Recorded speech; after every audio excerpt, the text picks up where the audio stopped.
Hey, what's going on, Forum? This is Sergeant Cortez, and today I'm bringing you episode 5 of my Green Guy Chronicles. Now watch this. Boom! Double kill.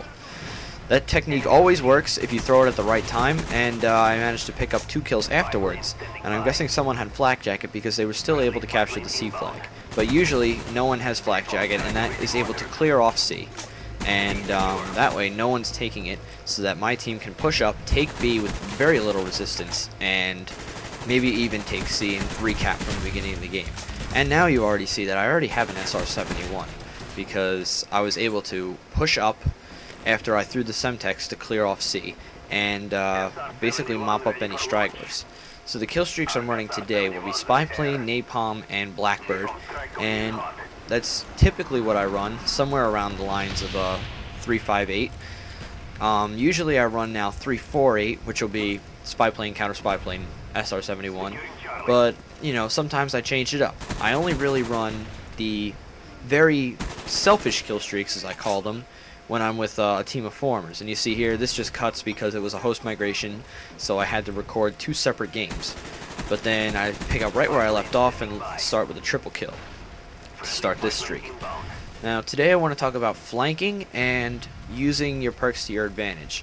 Like I think I'm going to be talking about that also in the video that me and Gorilla are going to do, which breaks down a gameplay that I did on WMD where we do lose, but I put up a very reasonable score, and Gorilla's going to talk about how I could have done things better or how I did things that he liked.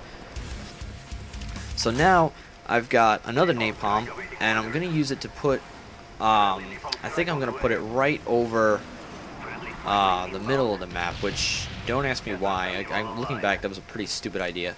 And now I'm going to use my teammate's SR-71 to an advantage. It always helps when you have at least one teammate that knows what they're doing. And this game's pretty old, actually. Looking at the scoreboard, I'm only 10th prestige, and now I'm in the middle of 12th, and that's even with a couple weeks away from Black Ops to other games. And speaking of other games, Gears of War 3 going to start Monday, for me anyway. Last night, a couple of the formers were already on the beta. I'm still sort of confused about how they got in. You know, Stab, Gorilla, Night Prowler, if you guys watch this, how the hell did you get into the beta so early? And I pretty much left out of anger because I figured I would be, you know, the first group to get in, but now I'm going to have to wait while other people are playing, and there's already going to be videos up about it, and it's just not, it just wasn't my day yesterday. So, flanking. This is probably the thing that I'm most known for in any Call of Duty, is that I like to separate myself because, you know, you can predict that you're going to have 4 or 5 enemies to run one direction, one certain direction. Like, for example, at the beginning of this game, everybody ran toward A, and then immediately pushed up toward B. But I didn't do that. No one ever accounts for the one man who doesn't go that way. Because I went straight for C, I threw the Semtex, and once I got C, I cleared off the people that were on the catwalk behind it, and then proceeded to flank around the other side, and hit them in their spawn, and that's when the host migration happened. But now they're spawning from A, which is pretty straightforward. They're pretty much going to spawn behind that building back there. And then these guys, you always have to make sure that your flanks are covered too while you're flanking. And there I just had a lapse. You know, I charged into a guy that was using a Spaz 12, and that's not always the smartest move. So with flanking, you have to be able to cover your own flanks as well as watch the enemy that could be coming from any direction, which is basically what I just said.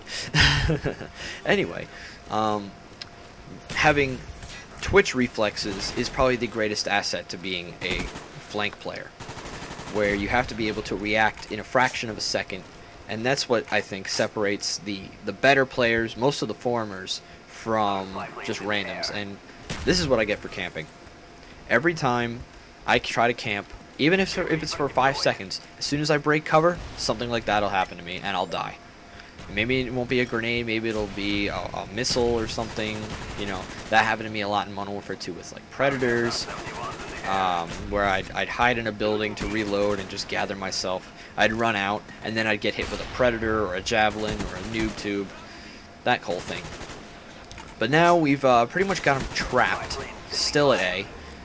My teammates are actually doing the right thing and not capping A, but except now they're actually running inside and taking it, which is the absolute wrong move in terms of getting kills, because now we own all 3 objectives, and even though we have the SR-71, they're still going to be spawning in various places. Like right now there's already someone on B, so now it's Cortez to the rescue! And something else that people always accuse me of not doing enough capturing. That is true. I don't typically capture a lot of flags, but that's because it doesn't tie into my game style. Being a flanker means that you don't go where the enemy expects you to go. So if they have a flag, they don't expect you to cap that flag. And that's pretty much what I do. Normally I only cap flags if it's the beginning of the game and I know I can't get a spawn kill, like I did here. Or the other map like that is, I believe, firing range. Firing range, yeah. You if you spawn on the Tropa side and you run over towards the B flag and then you throw a grenade over the wall at A, you can pick up a couple kills if you do it right and you prime it the right way if you're using frag. And this guy actually kills me with the underbarrel shotgun attachment. And how rare is that you see? So I want to thank Gorilla, if he's watching this, again for putting me back in HD. And this was a pretty sick double wall bang right there, just spray into the wall. I actually did that earlier today too. It's always a good feeling when you just spray into the wall knowing where they are, and it's almost like there's no wall there. So now we've got A again, and they have set up SAM turrets, so I'm going to take out the SAM turrets first before I call the spy plane in. So that's just a little tidbit. And they're still spawning here, even though we took A, because they really haven't had a chance to flip yet. But this game's pretty much over already. So I want to say, Gorilla, thank you again for all your help in getting me back in HD. And if you see this, I have a message for you on the forum, so just go and check that out. Final score is 40 kills, 8 deaths, no caps, but a bunch of defends. Those are just as important.